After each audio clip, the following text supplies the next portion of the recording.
നമസ്കാരം. നമ്മൾ കഴിഞ്ഞ ദിവസം പഠിച്ചത്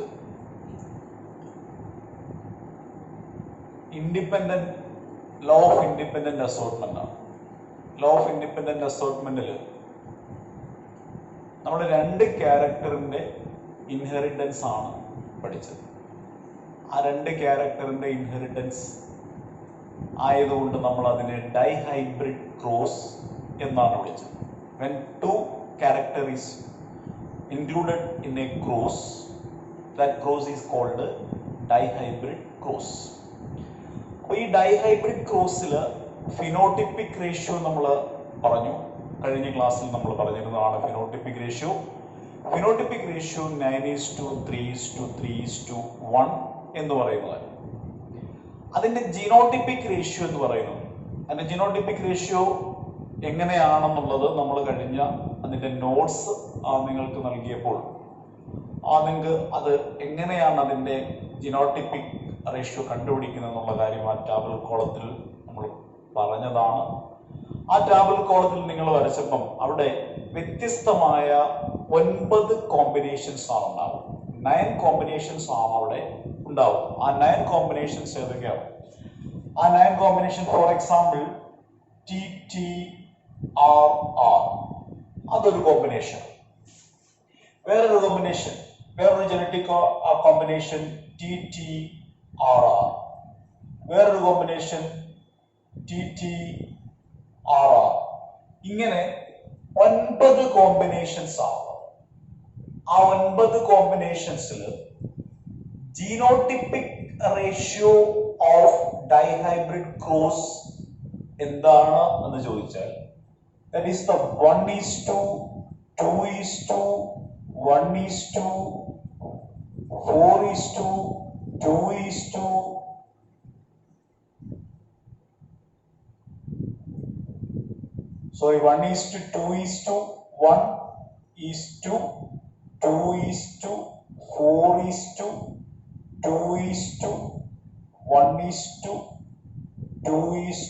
1:1.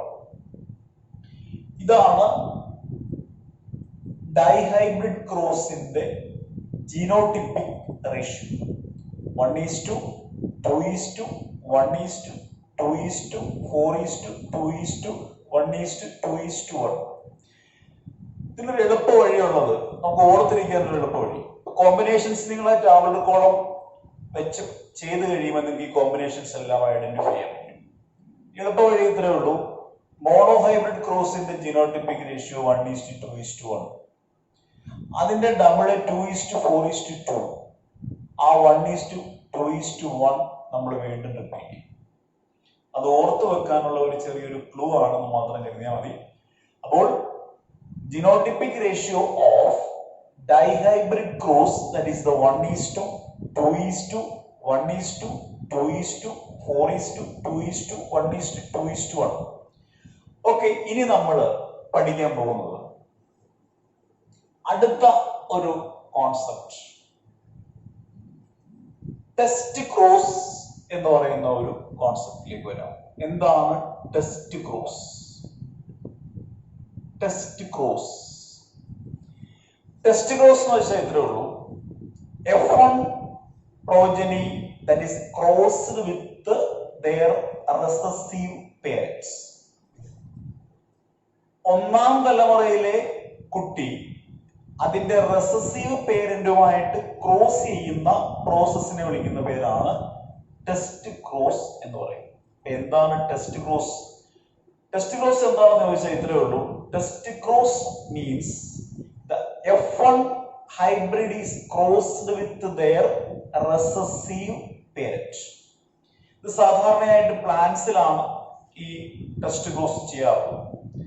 ടെസ്റ്റ് ക്രോസിൽ എന്തിനു വേണ്ടിയാണ് ടെസ്റ്റ് ക്രോസ് നടത്തുന്നത്? ടെസ്റ്റ് ക്രോസ് നടത്തുന്നത് F1 പ്രോജനിയുടെ അൺനോൺ ജീനോടൈപ്പ് കണ്ടുപിടിക്കാൻ വേണ്ടിയാണ്. എങ്ങനെയാണ് F1 പ്രോജനിയുടെ അൺനോൺ ജീനോടൈപ്പ് കണ്ടുപിടിക്കുന്നത് നോക്കാം. നോക്കിക്കേ, ഒന്നാമത്തെ തലമുറയിൽ കിട്ടിയിരിക്കുന്ന നമുക്കൊരു വയലറ്റ് ഫ്ലവർ. ഈ വയലറ്റ് ഫ്ലവർ ഉള്ള ഒരു പ്ലാന്റ് ആണ് ഇതിന്റെ F1 ജനറേഷൻ കിട്ടിയിരിക്കുന്നത്. ഇതിനെ നമുക്ക് അതിന്റെ റെസസീവ് പേരന്റുമായിട്ട് ക്രോസ് ചെയ്താൽ ഇതിന്റെ ജീനോടൈപ്പ് എന്താണെന്ന് കണ്ടുപിടിക്കാം. അപ്പൊ ഇതിന്റെ വയലറ്റ് എന്ന് പറയുന്ന F1ന്റെ ജീനോടൈപ്പ് നമുക്കറിയില്ല. ആ ജീനോടൈപ്പ് അറിയാൻ വേണ്ടി ഈ വയലറ്റ് ഫ്ലവേർഡ് പ്ലാന്റിനെ നമ്മൾ റെസസീവ് പേരന്റുമായിട്ട് ക്രോസ് ചെയ്യിപ്പിക്കാൻ പോവാം. റെസസീവ് പേരന്റ് ഏതാണെന്ന് ചോദിച്ചാൽ വൈറ്റ് ആണ്.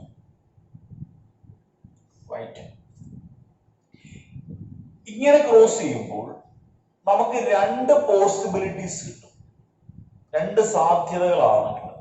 ഒന്നാമത്തെ സാധ്യത, എല്ലാ പ്ലാന്റും വയലറ്റ് കിട്ടാം. all plants are violet. രണ്ടാമത്തെ പോസിബിലിറ്റി, വയലറ്റ് ആൻഡ് വൈറ്റ്. അപ്പൊ ഒരു പോസിബിലിറ്റി ഞാൻ പറഞ്ഞു, എല്ലാ പ്ലാന്റ്സും വയലറ്റ് കിട്ടാം. രണ്ടാമത്തെ പോസിബിലിറ്റി, വയലറ്റ് ഫ്ലവേർഡ് പ്ലാന്റും കിട്ടാം, വൈറ്റ് ഫ്ലവേർഡ് പ്ലാന്റും കിട്ടാം. സോ എങ്ങനെയാണ് നമ്മൾ F1 ജനറേഷനിലെ അൺനോൺ ജിനോടൈപ്പ് കണ്ടുപിടിക്കുന്നതെന്നാണ് പറയാൻ പോകുന്നത്. നമുക്ക് നോക്കാം. നമ്മൾ വയലറ്റ് എന്ന് പറയുന്നത് നമുക്കറിയില്ല, അതിന്റെ ജിനോടൈപ്പ് അറിയുന്നില്ല. വൈറ്റിന്റെ നമുക്കറിയാം, സ്മോൾ ആർ. വയലറ്റിന്റെ രണ്ട് പോസിബിലിറ്റി ആണുള്ളത്. ഒന്നാമത്തെ പോസിബിലിറ്റി ക്യാപിറ്റൽ ആർ. രണ്ടാമത്തെ possibility capital R, small R. രണ്ട് പോസിബിലിറ്റി ആണ് വയലറ്റിനുള്ളത്, ക്യാപിറ്റൽ ആറും ക്യാപിറ്റൽ ആർ, സ്മോൾ ആർ. നമ്മൾ ആദ്യത്തെ പോസിബിലിറ്റി ഉപയോഗിച്ച് ക്രോസ് ചെയ്യുന്നു. ഇത് രണ്ടെണ്ണം ഒരുപോലെ ആയതുകൊണ്ട് ഒരെണ്ണം മതി, രണ്ടെണ്ണം ഒരുപോലെ ആയതുകൊണ്ട് ഒരെണ്ണം മതി. ദാണ്ടെ കിട്ടിയ കുട്ടി capital R, that is the dominant character. So ഇവിടെ കിട്ടിയ കുട്ടികൾ എല്ലാവരും വയലറ്റ് ആയിരിക്കും, അപ്പോൾ F1നെ റെസസീവ് പേരന്റുമായിട്ട് ക്രോസ് ചെയ്യുമ്പോൾ കിട്ടിയ കുട്ടികൾ എല്ലാവരും ആരായിരിക്കണം? വയലറ്റ് ആണെങ്കിൽ അത് നമുക്ക് പറയാം അൺനോൺ. ഈ വയലറ്റിന്റെ ജീനോടൈപ്പ് എന്താണ്? ഹോമോസൈഗസ് ആണ്. മുമ്പത്തെ ക്ലാസ്സിൽ നമ്മൾ ഹോമോസൈഗസും ഹെറ്ററോസൈഗസും പറഞ്ഞതാണ്. Homozygous same, homozygous different heterozygous. അപ്പൊ ഇവിടുത്തെ unknown genotype of the F1, that is homozygous, because all plants are violet. എന്നാൽ അടുത്ത ഒരു പോസിബിലിറ്റി നമുക്ക് നോക്കാം. നോക്കിക്കോ. ഇങ്ങനെയാണ് വയലറ്റ് എന്നിരിക്കട്ടെ. ഇങ്ങനെയാണ് വയലറ്റ് എങ്കിൽ നമുക്കറിയാം കിട്ടുന്ന കുട്ടികൾ എങ്ങനെയുള്ളതായിരിക്കും. ഇത് രണ്ടെണ്ണം ഡിഫറെന്റ് ആയതുകൊണ്ട് എങ്ങനെ കിട്ടാം? കുട്ടി എങ്ങനെ കിട്ടാം? Capital R, small R. രണ്ട് ടൈപ്പ് പ്ലാന്റ്സ് കിട്ടി. ഒന്ന് വയലറ്റ് പ്ലാന്റ് കിട്ടി, രണ്ട് വൈറ്റ് പ്ലാന്റ് കിട്ടി. അപ്പോൾ എങ്ങനെയാണ് ടെസ്റ്റ് ക്രോസ് നടത്തി അൺനോൺ ജിനോടൈപ്പ് കണ്ടുപിടിക്കുന്നത് എന്നുള്ള കാര്യം നമുക്ക് മനസ്സിലായി. അപ്പൊ എന്താണ് ടെസ്റ്റ് ക്രോസ് എന്നുള്ള കാര്യം ഒരു പ്രാവശ്യം കൂടി ഞാൻ പറയും. ടെസ്റ്റ് ക്രോസ് എന്ന് പറഞ്ഞാൽ F1 progeny or F1 progeny that cross with their recessive parent.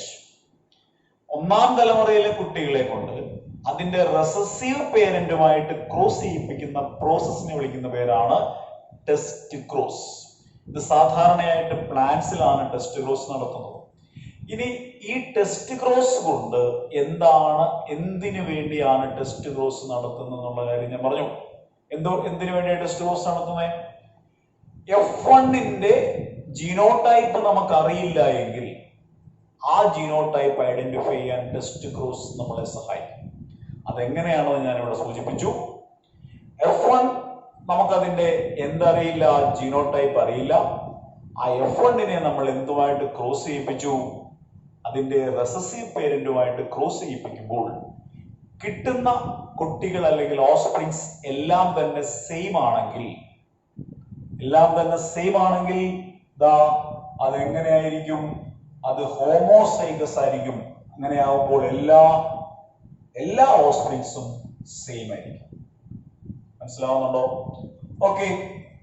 ഇനി അത് ഹെറ്ററോസൈഗസ് ആണെങ്കിൽ രണ്ട് ടൈപ്പ് പ്ലാന്റ്സ് കിട്ടും. രണ്ട് ടൈപ്പ് പ്ലാന്റ്സ് ആണ് നമുക്ക് കിട്ടുന്നതെങ്കിൽ അതിനെ വിളിക്കുന്ന പേരാണ് ഹെറ്ററോസൈഗസ് ആയിരിക്കും. സെയിം ആണെങ്കിൽ അൺനോൺ ജീനോടൈപ്പ് ഹോമോസൈഗസ് ആയിരിക്കും. ഇങ്ങനെയാണ് F1ന്റെ എന്ത് കണ്ടുപിടിക്കുന്നത്? F1ന്റെ അൺനോൺ ജീനോടൈപ്പ് കണ്ടുപിടിക്കും. അപ്പൊ F1ന്റെ അൺനോൺ ജീനോടൈപ്പ് എങ്ങനെ നമുക്ക് മനസ്സിലാക്കാമെന്ന് ചോദിച്ചാൽ, F1 ആരുമായിട്ട് ക്രോസ് ചെയ്യിപ്പിക്കുന്നു? That cross with its recessive parents, all offsprings are same. അങ്ങനെയാണെങ്കിൽ as a result the genotype of F1 generation is homozygous. F1 that cross with the recessive parents, as a result all the offsprings are different. അല്ലെങ്കിൽ 1:1 കിട്ടുകയാണെങ്കിൽ 1:1 ആണെങ്കിൽ that is unknown genotype is heterozygous. 1 ആണെങ്കിലോ that is homozygous.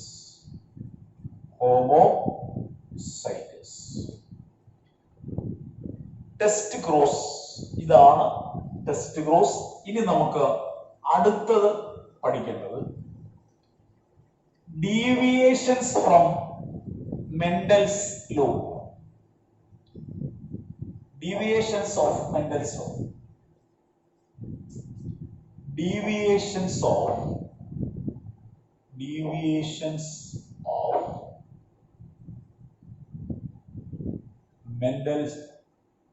Deviations of Mendel's law. Deviations from Mendel's law. മെൻഡലിന്റെ ലോയുടെ deviation അല്ലെങ്കിൽ വ്യതിയാനം ഞാൻ നേരത്തെ ക്ലാസ് തുടങ്ങുന്നതിന് മുമ്പ് ഫസ്റ്റ് ക്ലാസ്സുകളിൽ നിങ്ങളോട് ഒരു കാര്യം സൂചിപ്പിച്ചിരുന്നു. മെൻഡൽ പയറ് ചെടിയല്ലാതെ അല്ലെങ്കിൽ പൈസം സറ്റൈവം അല്ലാതെ വേറെ ഏതെങ്കിലും ഒരു ചെടിയാണ് എടുക്കുന്നതെങ്കിൽ ഒരുപക്ഷെ മെൻഡലിന് ഈ കണ്ടുപിടുത്തങ്ങളൊന്നും നടത്താൻ പറ്റാതെ വന്നേനെ.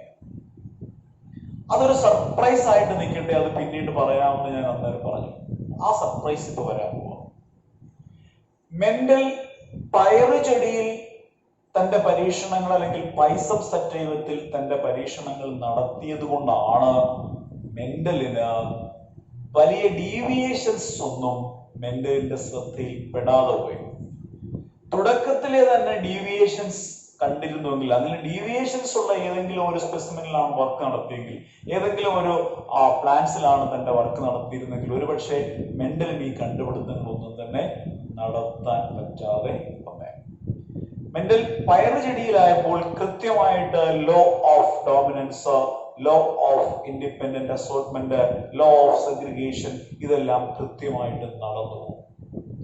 എന്നാൽ ചില കേസുകളിൽ മെൻഡലിന്റെ സിദ്ധാന്തം അനുസരിക്കുന്നില്ല, അല്ലെങ്കിൽ മെൻഡലിന്റെ ഡീവിയേഷനിൽ നിന്നും അതല്പം മാറി വ്യതിചലിച്ച് സഞ്ചരിക്കുന്നു.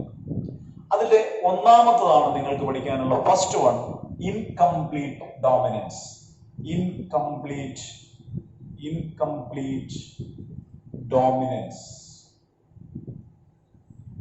ഇൻകംപ്ലീറ്റ് ഡോമിനൻസ് എന്ന് പറയുന്ന പ്രതിഭാസം കോറൻസ് എന്ന് പറയുന്ന സയന്റിസ്റ്റ്, ഞാൻ നേരത്തെ കോറൻസിനെ സൂചിപ്പിച്ചിട്ടുണ്ട്. കോറൻസ് എന്ന് പറയുന്ന സയന്റിസ്റ്റ് ആണ് ഇൻകംപ്ലീറ്റ് ഡോമിനൻസ് പുട്ട് ഫോർവേഡ് ചെയ്തിരിക്കുന്നത്. ഇൻകംപ്ലീറ്റ് ഡോമിനൻസ് എന്താണ് അല്ലെങ്കിൽ എന്താണ് ഇൻകംപ്ലീറ്റ് ഡോമിനൻസ് പറയുന്നത്?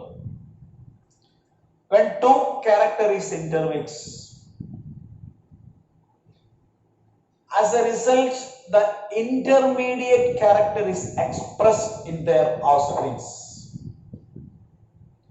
അവരുടെ ഓഫ്സ്പ്രിങ്സ് രണ്ട് ക്യാരക്ടറിന്റെയും കൂടെ ഇന്റർമീഡിയറ്റ് ക്യാരക്ടർ എക്സ്പ്രസ് ചെയ്യും എന്നാണ്. That principle is called incomplete dominance. അപ്പൊ എല്ലാ കേസിലും ഇൻകംപ്ലീറ്റ് ഡോമിനൻസ് കാണിക്കില്ല. മെജോറിറ്റി പ്രിൻസിപ്പിൾ ഓഫ് ഡോമിനൻസ് മെൻഡലിന്റെ പ്രിൻസിപ്പിൾ ഓഫ് ഡോമിനൻസ് കാണിക്കും. എന്തായിരുന്നു പ്രിൻസിപ്പിൾ ഓഫ് ഡോമിനൻസ്? രണ്ട് ക്യാരക്ടർ തമ്മിൽ ഇന്റർമിക്സ് ചെയ്യുമ്പോൾ ഒരു ക്യാരക്ടർ എക്സ്പ്രസ് ചെയ്യപ്പെടുകയാണെങ്കിൽ ആ എക്സ്പ്രസ് ചെയ്യപ്പെടുന്ന ക്യാരക്ടറിനെ വിളിക്കുന്ന പേരാണ് ഡോമിനന്റ് ക്യാരക്ടർ. സപ്രസ് ചെയ്യപ്പെടുന്ന ക്യാരക്ടറിനെ വിളിക്കുന്ന പേരാണ് റെസസീവ് ക്യാരക്ടർ. അല്ലെ? അതിങ്ങനെ അതേപോലെ തന്നെ പോയിക്കൊണ്ടിരിക്കും. പക്ഷേ ചില കേസുകളിൽ മെന്റലിന്റെ ലോ ഓഫ് ഡോമിനൻസ് കാണിക്കാതെ വരും. ആ ലോ ഓഫ് ഡോമിനൻസ് കാണിക്കാതെ പിന്നെന്താണ് മെന്റൽ അവിടെ വന്നത്? അവിടെ ഒരു ഡോമിനന്റ് ക്യാരക്ടർ എക്സ്പ്രസ് ചെയ്യേണ്ടതിന് പകരം രണ്ട് ക്യാരക്ടറിന്റെയും കൂടെ ഇന്റർമീഡിയറ്റ് ക്യാരക്ടർ എക്സ്പ്രസ് ചെയ്യും. അത് കോറൻസ് മിറാബിലിസ് ജലാപ്പ അല്ലെങ്കിൽ 4 o'clock പ്ലാന്റ് എന്ന് പറയും. 4 മണിച്ച് 4 o'clock പ്ലാന്റ്. ഈ 4 o'clock പ്ലാന്റിന്റെ പേരാണ് മിറാബിലിസ് ജലാപ്പ. മിറാബിലിസ് ജലാപ്പ. ഈ മിറാബിലിസ് ജലാപ്പ അല്ലെങ്കിൽ 4 o'clock പ്ലാന്റ്സിൽ അതേപോലെ തന്നെ മറ്റൊന്ന് സ്നാപ്ഡ്രാഗൺ. 4 o'clock പ്ലാൻ അല്ലെങ്കിൽ മിറാബിലിസ് ജലാപ്പയിലും സ്നാപ്ഡ്രാഗണിലും കോറൻസ് ഇൻകംപ്ലീറ്റ് ഡോമിനൻസ് എന്ന പ്രോസസ് പുട്ട് ഫോർവേഡ് ചെയ്യും.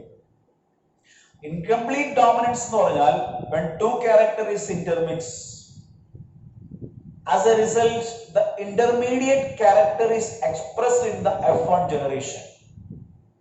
രണ്ട് ക്യാരക്ടർ ഇന്റർമിക്സ് ചെയ്യുമ്പോൾ ആ രണ്ട് ക്യാരക്ടറിന്റെയും കൂടെ ഇന്റർമീഡിയറ്റ് ആയിട്ടുള്ള പുതിയൊരു ക്യാരക്ടർ വരുമെന്ന് പറഞ്ഞു. അങ്ങനെയാണെങ്കിൽ മെന്റലിന്റെ ഡോമിനൻസ് അവിടെ പ്രാവർത്തികമാകാതെ പോകുന്നു. For example, in the case of 4 o'clock plants, Mirabilis jalapa and snapdragon, അവിടുത്തെ നമുക്ക് നോക്കാം red flowered plant ആണ്. That is crossed with white. red flower ആരുമായിട്ട് ക്രോസ് ചെയ്തു? വൈറ്റുമായിട്ട് ക്രോസ് ചെയ്തു. ഈ വൈറ്റുമായിട്ട് ക്രോസ് ചെയ്തപ്പോൾ നമുക്കറിയാം കിട്ടുന്ന product capital R small R ആണ്. ഇതാണ് F1. ഇതിന്റെ കളർ റെഡ് അല്ലേ? According to the Mendel's law of dominance അനുസരിച്ച് ഇത് റെഡ് ആവേണ്ടതാണ്. എന്നാൽ ഇതിന്റെ കളർ പിങ്ക് കളറാണ്. Pink colour. Pink is the intermediate color of red and white. ഇനി ഇതിന്റെ നമുക്ക് F2 നോക്കാം. അതിന്റെ F2 ജനറേഷൻ നോക്കാം. F2 ജനറേഷൻ കണ്ടുപിടിക്കാം. F2 ജനറേഷനിൽ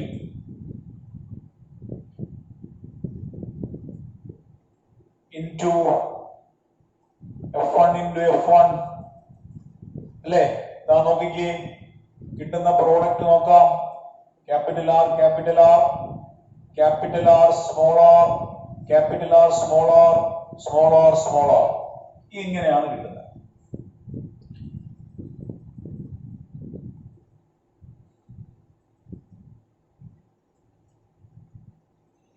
ഇവിടുത്തെ ക്യാരക്ടർ നമുക്ക് എഴുതാം. Capital R red, capital R small R pink, capital R small R pink, small R white.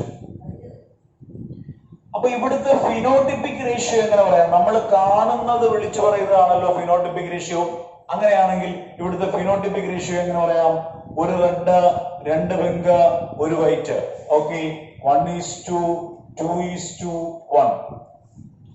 ഇതിന്റെ തന്നെ നമ്മൾ ജീനോട്ടിപ്പിക് റേഷ്യോ പറഞ്ഞാൽ ജീനോട്ടിപ്പിക് റേഷ്യോ RR ഒരു ടൈപ്പ്, RR രണ്ട് ടൈപ്പ്, RR ഒരു ടൈപ്പ്. അപ്പോൾ 1:2:1.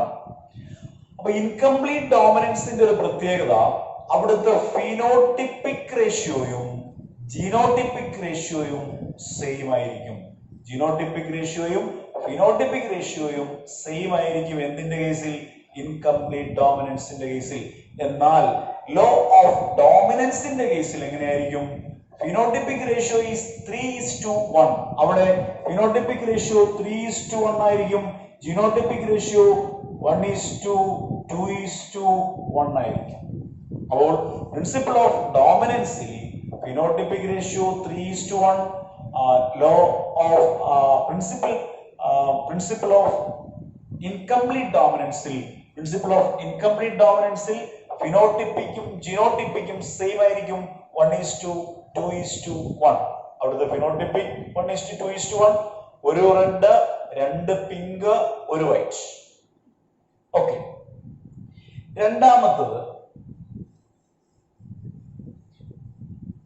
രണ്ടാമത്തെ ഡീവിയേഷൻ പ്രിൻസിപ്പിൾ ഓഫ് അല്ലെങ്കിൽ കോഡോമിനൻസ് എന്ന് പറയും. അടുത്ത കോഡോമിനൻസ്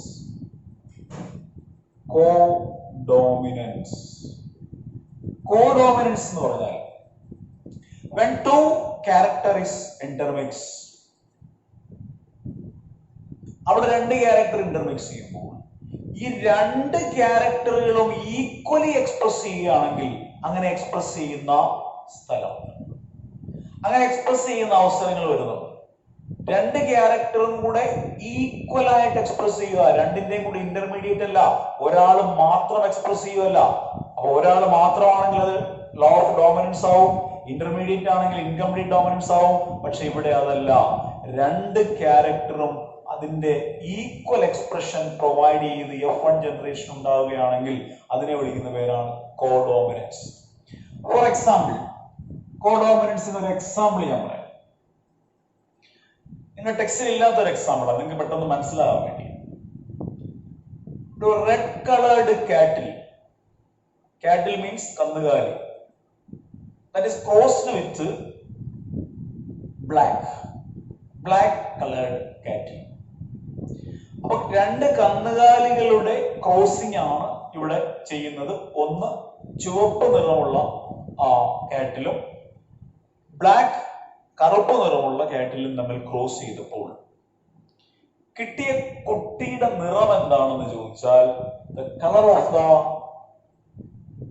F1 progeny, that is brown. Red cross with black, ഇവിടെ കിട്ടിയത് ബ്രൗൺ ആണ്. ബ്രൗൺ ആണെങ്കിൽ നമുക്ക് സിമ്പിൾ ആയിട്ട് വിളിച്ചു പറയാം that is the incomplete dominance, അല്ലെ, ഇന്റർമീഡിയറ്റ് ക്യാരക്ടർ is expressed. പക്ഷെ ഇത് ഇന്റർമീഡിയറ്റ് ക്യാരക്ടർ അല്ല. ആ ബ്രൗൺ എന്ന് പറയുന്ന കാറ്റിൽ അതിന്റെ F1 പ്രോജനി, അതിന്റെ പ്രോജനിയുടെ ഹെയർസ് നമ്മൾ പരിശോധിക്കുമ്പോൾ, അതിന്റെ രോമങ്ങൾ പരിശോധിച്ചു കഴിയുമ്പോൾ നമ്മൾ അതിന്റെ രോമം ഇങ്ങനെ പറിച്ചു നോക്കിയാൽ ഒരു രോമം ബ്ലാക്ക് ആയിരിക്കും, ഒരു രോമം റെഡ് ആയിരിക്കും, വീണ്ടും ബ്ലാക്ക്, വീണ്ടും red, black, red, black, red. ഇങ്ങനെ ബ്ലാക്കും റെഡും ബ്ലാക്കും റെഡും ബ്ലാക്കും റെഡും ഇങ്ങനെ ഇടതൂർന്ന് നിൽക്കുമ്പോൾ നമുക്ക് എന്തായിട്ട് തോന്നാം? ബ്രൗൺ ആണെന്ന് നമുക്ക് തോന്നാം. അതുകൊണ്ടാണ് ആ പ്രോസസ്സിനെ വിളിക്കുന്ന പേരാണ് കോഡോമിനൻസ്. അപ്പൊ ഇന്റർമീഡിയറ്റ് ആയിട്ടുള്ള ഒരു ക്യാരക്ടർ അല്ല, രണ്ട് ക്യാരക്ടർ ഉണ്ട്. ഇവിടെ ബ്ലാക്ക് എന്ന് പറയുന്ന ക്യാരക്ടർ വന്നിട്ടുണ്ട്, ഇവിടെ റെഡ് എന്ന് പറയുന്ന ക്യാരക്ടർ ഈക്വലി എക്സ്പ്രസ് ചെയ്തു. നമുക്ക് ഒരു ഫിസിക്കലായിട്ട് നമുക്ക് എന്ത് തോന്നാം? അത് ബ്രൗൺ ആണെന്ന് തോന്നാമെങ്കിലും ഓരോ ഹെയർസും, ഒരു ഹെയർ പോലും ബ്രൗൺ ഹെയർ ഇല്ല. Black red, black red, black red. That is the codominance. നിങ്ങളുടെ ടെക്സ്റ്റിൽ കോഡോമിനൻസിനുള്ള എക്സാമ്പിൾ ഇതാണ്. നമ്മുടെ ബ്ലഡ് ഗ്രൂപ്പില് AB ഗ്രൂപ്പ് എന്ന് പറയുന്ന ഗ്രൂപ്പ്, എ ബി ഗ്രൂപ്പിൽ 2 അല്ലീൽസ് ആണുള്ളത്. ഒന്ന് IA, 2 IB. ഈ 2 അല്ലീലുകളും ഈക്വൽ ആയിട്ട് എക്സ്പ്രസ് ചെയ്യുമ്പോഴാണ് AB എന്ന് പറയുന്ന പേര് അവിടെ വന്നത്. ഇവിടെ ഡോമിനൻസ് IA എന്ന് പറയുന്നത് ഡോമിനന്റ് ആയിരുന്നെങ്കിൽ ഈ ഗ്രൂപ്പിന്റെ പേര് എന്തായിരിക്കും? എ ഗ്രൂപ്പ് ആയിരിക്കും. ബി ആണ് ഡോമിനന്റ് എങ്കിലോ ഈ ബ്ലഡ് ഗ്രൂപ്പിന്റെ പേര് ബി ഗ്രൂപ്പ് എന്ന് വന്നേനെ. എന്നാൽ എയും ബിയും ഈക്വൽ ആയിട്ട് എക്സ്പ്രസ് ചെയ്തതുകൊണ്ട്, ഈ 2 അല്ലീലുകൾ ഈക്വൽ ആയിട്ട് എക്സ്പ്രസ് ചെയ്തതുകൊണ്ട് നമുക്ക് ഈ ബ്ലഡ് ഗ്രൂപ്പിനെ വിളിക്കുന്ന പേരാണ് AB ബ്ലഡ് ഗ്രൂപ്പ്. നമുക്ക് തൽക്കാലം ഇന്നത്തെ ക്ലാസ് ഇത്രയും മതി. നാളെ മെന്റലിന്റെ ലോയിലുള്ള ഡീവിയേഷൻ, മെന്റലിന്റെ ലോ ഓഫ് ഡോമിനൻസിലുള്ള ഡീവിയേഷൻ ബാക്കി നമ്മൾ അടുത്ത ദിവസം കണ്ടിന്യൂ ചെയ്യും. ഓക്കെ.